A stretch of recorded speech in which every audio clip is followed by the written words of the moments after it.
The story begins in a war camp, where a person is making clanging sounds using utensils to wake up the people. We see our main character, Encrid, lying on his bed. Next to him sits another man, who suddenly exclaims that there's something in his boot. He screams, discovering it's a bug. This annoys Encrid. Around him, Encrid's comrades are busy with their own activities. Frustrated, Encrid mutters, "Dimwits. After causing so much trouble, I was demoted to squad leader for this bunch." On the battlefield, the commander is shouting for an attack. Encrid thinks to himself that he doesn't have any special powers.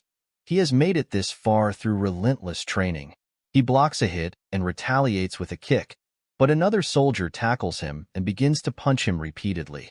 Just then, a friendly cuts off the enemy's head. Encrid knows he has no natural talent. Grabbing his sword, he starts to run, thinking that his dreams are too far to reach. An arrow flies by and kills the soldier right next to him, and he feels a brief sense of relief that it wasn't him.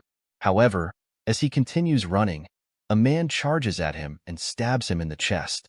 Encrid falls to his knees, bleeding in front of his sword. As he is about to die, he whispers to himself that he didn't expect his death to be this pathetic. Later, a bright blue fire appears. Encrid opens his heavy eyes, his vision blurred, and finds himself in the middle of water, which creates ripples around him. Suddenly, Encrid opens his eyes to the shouting and clanging sounds of utensils. The man sitting next to him exclaims that there's something in his boot and shouts, "It's a bug." Encrid looks at him in confusion and mutters, "Is this just déjà vu?" We then see him back on the battlefield, successfully blocking a hit. But an incoming sword attack pierces his neck, and he thinks, second time. He dies again. The same thing happens a third time, and then he dies a fourth time. Each time, he wakes up to the sound of clanging utensils. Grabbing his neck, he vividly remembers the feeling of the sword piercing his throat, the burning pain, and the blood he vomited. Yet, the day keeps repeating. By the 17th time, as he closes his eyes, he is stabbed in the neck again. Bleeding as blood gushes out, he thinks, "If only I had wielded the sword with a little more effort." He falls to his knees as the enemy walks away, swinging the bloody sword. Lying in a pool of blood, he reflects, "If only I had worked a little harder, I wouldn't have ended up dying." We then see him lying in the middle of ripples, and a lamp hanging from steel chains, held by a man on a boat. The boatman asks Encrid, "Do you truly think that?" He tells Encrid that he should try struggling, feel the pain properly, and eventually give up. He says Encrid shall feel the despair of being unable to overcome the wall in front of him. But Encrid doesn't want to give up, and we can see determination in his eyes. Once again, he wakes up to the clanging sound. His comrade, Rem, asks why he woke up so early. Encrid calls him by his name and warns him about the bug. Rem looks inside his shoe, throws the bug out, and stomps on it. He then asks suspiciously if Encrid put it in his boot and if he is mocking him. Encrid tells him to shut up, saying he just saw it crawling inside earlier. He thinks it's the 18th time seeing the bug's corpse and wonders how many more times it will take to end this day. Encrid says he has wielded a sword since he was young.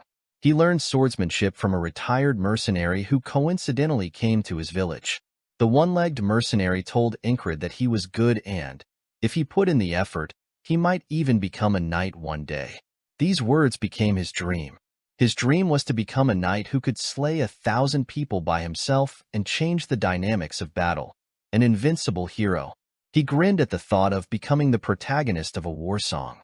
The scene cuts to a bar where people are laughing at Encrid, saying, "How can he become a knight when he is this weak?" But Encrid thinks it's too early to give up. He knows he isn't talented, but he believes his hard work, along with time and effort, will pay off and he will overcome it all. We see Encrid stab a wild monster. He says he has gained enough strength and endurance to be acknowledged by those around him. He thinks he is becoming stronger and can become a knight. However, this hope is utterly shattered when he loses a duel to a 12-year-old kid who started learning swordsmanship only 6 months ago. He reflects on how endlessly pathetic he feels in front of a kid, despite practicing swordsmanship for over a decade. He wonders whether it's the end for him, But he channels his anger into motivation and continues training to fulfill his dream of becoming a knight. He continuously swings his sword at a tree, saying he puts all his energy into each swing. As he looks at the marks his sword has left on the tree, he thinks that even if he can't become a knight, he can at least become an expert soldier. 3 years later, in the present, Encrid is the captain of a second-rate squad in the Cyprus division. It's the best position he could achieve after his endless training, but he still thinks being a regular soldier for the kingdom is better than being a traveling mercenary. He calls his subordinate, Jackson, and tells him to take the morning rotation. Jackson agrees, but remarks that Encrid owes him for this. Rem comments that Jackson is like a wicked wildcat, always staring intently. Encrid calls Rem, who asks if he's going to assign him work too. Encrid replies that he wants to learn the heart of the beast technique. Rem questions if Encrid gave up trying to learn it last time, and whether he thinks it will work now. Then the battle begins. Encrid dies in the battle again, comes back to life, and relives the same day over and over again. Although he learns the heart of the beast from Rem each time he comes back to life, he still can't avoid the sword that stabs him. He vows that today, for sure, he will change it. The battlefield is filled with soldiers and their war cries. Encrid charges, saying this is his 21st time on this same battlefield. He has completely memorized this repeating situation. He dodges the spear that comes his way, blocks an attack from behind, and turns to see his squad member, Vel, giving his all. Encrid mutters that Vel will die soon. Just then, an arrow comes flying towards Vel, but Encrid blocks it. Vel couldn't understand what just happened. Another soldier charges at Vel, but Encrid cuts him down. Encrid says, it worked. He blocked an arrow and completed his first goal for today. What's left now is the soldier who goes on a rampage, killing soldiers. This soldier withdraws his blade from a dead soldier and gives a deadly stare towards Encrid. Without fail, Encrid ends up facing this guy every day. As the soldier walks towards him, Encrid readies his sword. The soldier jumps towards him with his sword. At this moment, Encrid recalls Rem's advice. Rem had told him that he always closes his eyes when he is in a dangerous situation. Rem had demonstrated by swinging his axe towards Encrid, saying that if Encrid does this, he will die. Rem advised that Encrid needs to be brave, not get agitated or taken aback, and become a person who doesn't know anything about death, like a beast. That is what having the heart of the beast really means. Encrid stares at the incoming sword without even flinching. He wonders if he is even afraid of death anymore. Not anymore, he thinks, as death only makes him stronger. For the first time, he is able to dodge the stab by keeping his eyes on the sword. His heart beats faster than ever. Both he and the enemy drift apart and stare at each other before turning back for a second charge. However, the soldier is fast enough to stab his blade into Encrid's neck before Encrid can do anything. He falls while bleeding and wakes up again in the river.